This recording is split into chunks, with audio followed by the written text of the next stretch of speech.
that's probably the most memorable, best day ever. I remember having such a great day and just so happy that that little guy, you know, told me he loved me. Yeah. And he said it in a way like he meant it, and it was really cool. And nobody told him to say it, and he'd never said it before, and it was just, wow, this is special. And you know, I equate that to this last week. My granddaughter of 10 months called me Papa for the first time, and I know there's people out there listening that if they're grandparents, they know exactly what I'm talking about. If you're a parent, guess what? There's a whole nother level. And when you become a grandparent, it's even better. And I kind of heard that before, but until you experience it, yeah, and all the grandparents out there know exactly what I'm saying.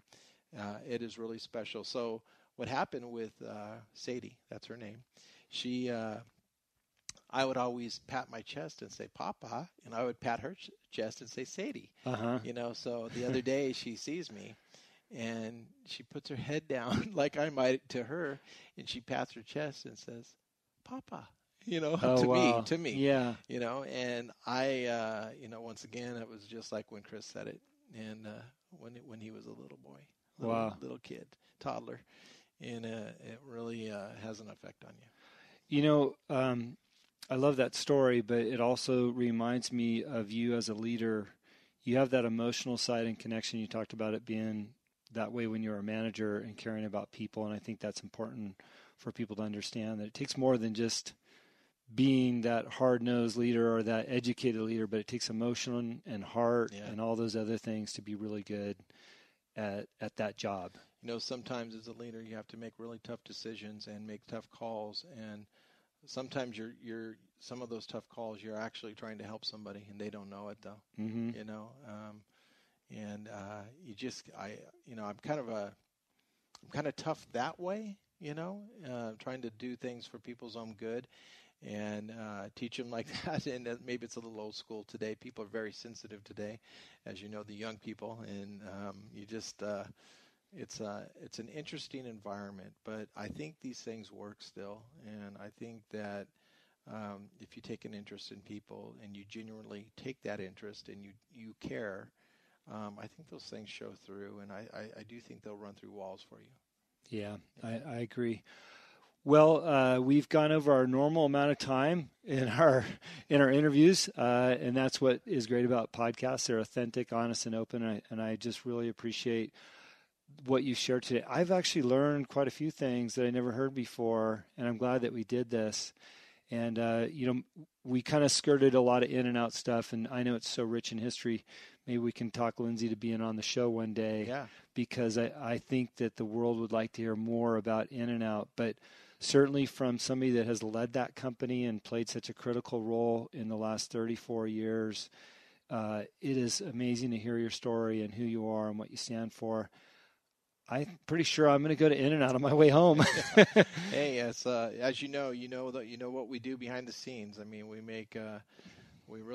do put together the best burger money can buy, and you know that because you were there at one time, doing a great job yourself. Yeah, 12 years of grinding away, and you know what? Honestly, Mark, if I would have known or thought about the things that you've shared today, I might still be there because I looked at the job a different way. And I was fortunate enough to have one of those very successful stores and do very well with In-N-Out, but I wasn't looking at it the way that you were. And I think that was our biggest difference. But I'm so proud of what you've done and where you're going with the company. They're lucky to have you. And we just wish you all the best over there. And we look forward to going into In-N-Out and seeing some of that consistency. I guarantee you people will look at those employees differently after hearing the story based on what you've created over there. So that's it for today. Any final thoughts, anything? Hey, just want to tell you I love you. And you ran one of the first 1 million burger stores for In-N-Out Burger. And, you were legit. So pretty impressive yourself, buddy. And I like what you're doing. Thanks. Appreciate it. Well, that's our show for today. And thank you for listening. If you like the show, please share it with your friends and family. And that was Mark Taylor with In-N-Out Burger. Well, there I am, humbled again by the words of Mark Taylor, my brother, my mentor, He has always been there for me, and I just really appreciate him taking the time to do this interview. I know he hasn't done a lot of these in his life, and I know he doesn't like to do them, so I'm really appreciative for him taking the time to do that. So thank you, Mark. I hope that you took something away from this. I learned so much about business and how to manage people and just to be motivated. I don't know about anybody last week, but I went and got an In-N-Out right after my interview last week, and I think I'm going to have to do the same today. So hopefully everybody gets in their cars and goes to In-N-Out and experiences some of that In-N-Out hamburger. We've heard a little bit about it, but know the people behind the scenes and the training that they've received, or at least the leadership that they have in somebody like Mark. So Mark, thank you so much.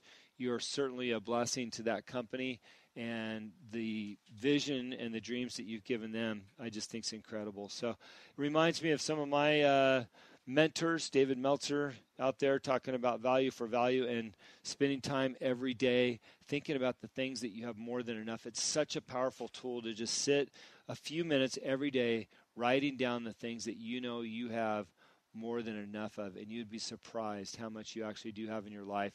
And the power of just doing that and being appreciative for everything. As well as I listen to a lot of Gary Vee podcasts. If you haven't tuned into Gary, man, he's got some crazy stuff. He is very vocal, upfront, in your face, uses lots of cuss words. But if you cut through that and you listen to his message, I think he's spot on. And I just love what he's talking about when it comes to marketing in the future and technology. So just a little breath of fresh air there. And then, of course, my favorite quote is, what you believe is what you will achieve. It's part of the reason why I'm doing this podcast.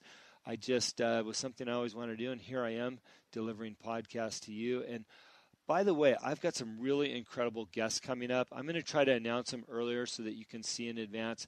But I have already interviewed a couple of them, so we'll have some great stuff coming up, and I will release those soon. And I've got a list of others that we'll be interviewing next week and pre-recording some of these shows. So I look forward to delivering those to you.